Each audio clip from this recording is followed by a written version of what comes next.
Let's go and bring in NBC News Justice and Intelligence correspondent Ken Delaney. And Ken, we just learned the name of the suspect. That has been the question on everyone's mind since this news broke this morning. What do we know?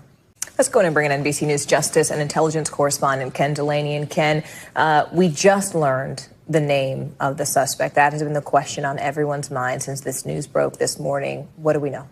Let's go and bring in NBC News Justice and Intelligence correspondent Ken Delaney. And Ken, we just learned the name of the suspect. That has been the question on everyone's mind since this news broke this morning. What do we know?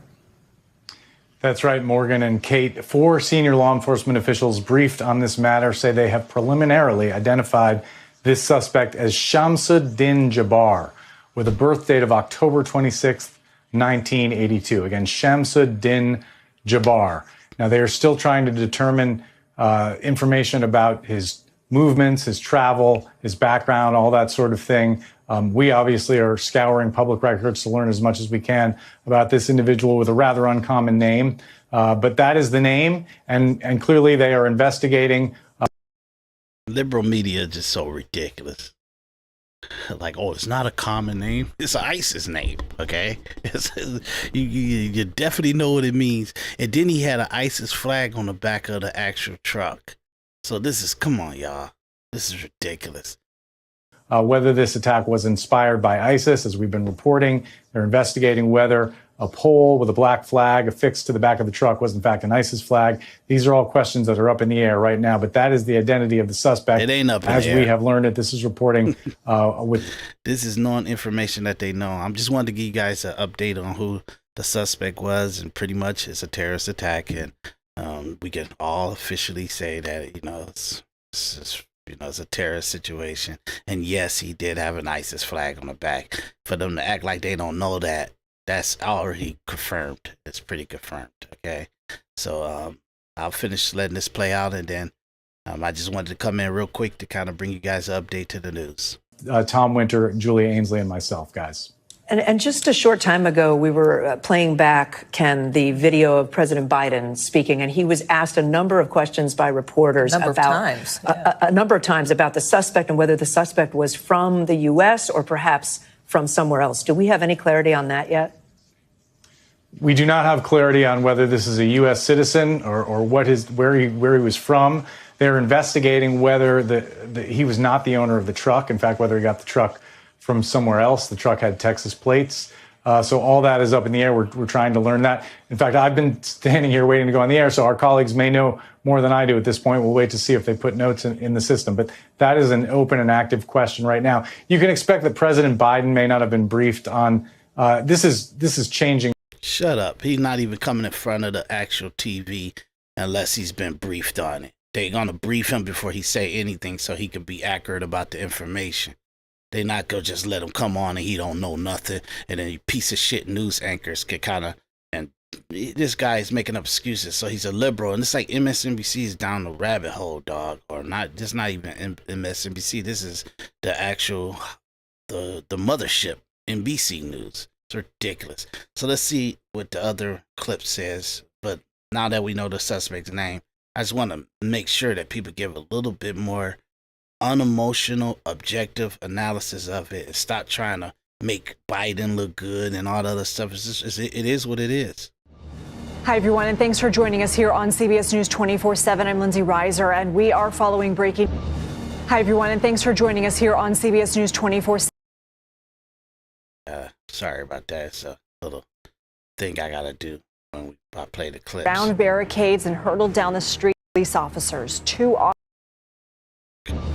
Hi, everyone, and thanks for joining us here on CBS News 24/7. I'm Lindsay Reiser, and we are following breaking news out of New Orleans.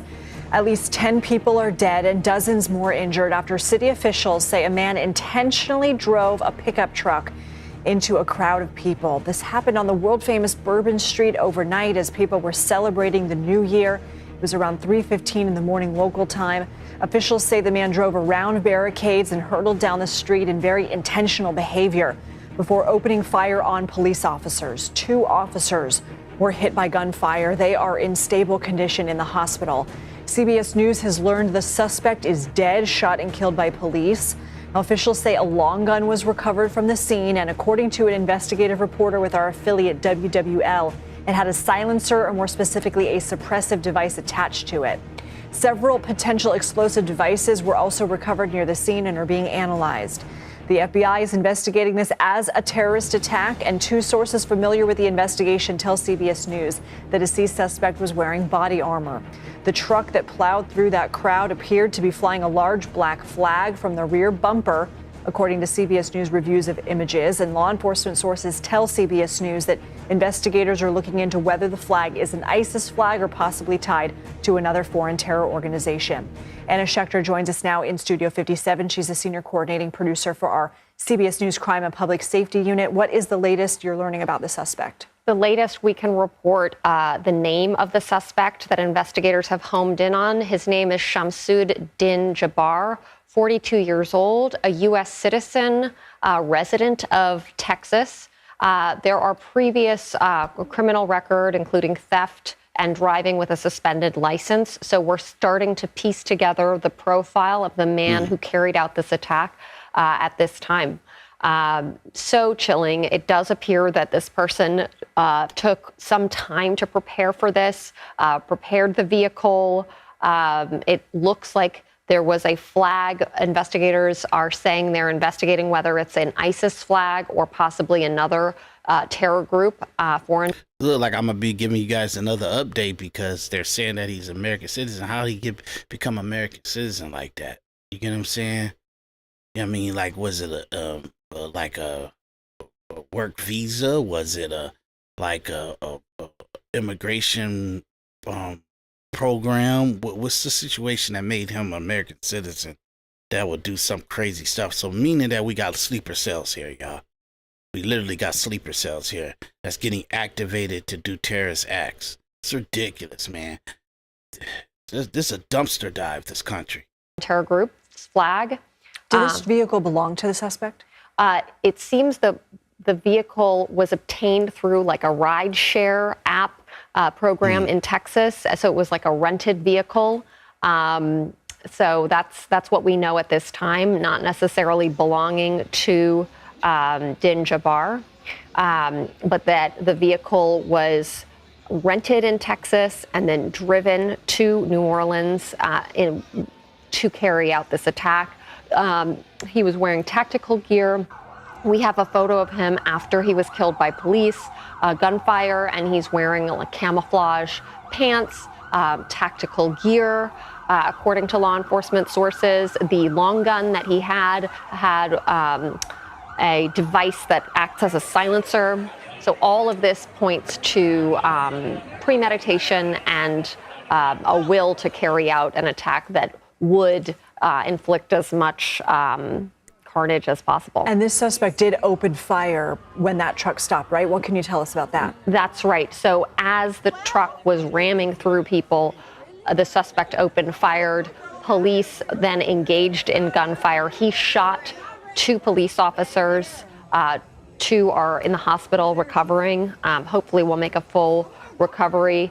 And then he was shot and killed by law enforcement. I don't know if it's clear or not, but was the suspect shooting while the vehicle was still in motion?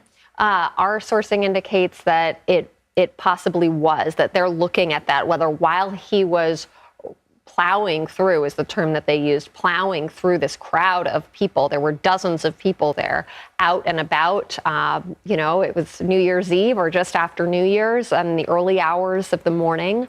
That's why there are dozens of people injured. So this individual chose this specific place and time in part because there would be a crowd of people reveling over New Year's Eve. What do we know about the barricades? You had spoken with a local official about a project that was being undertaken ahead of the Super Bowl in February.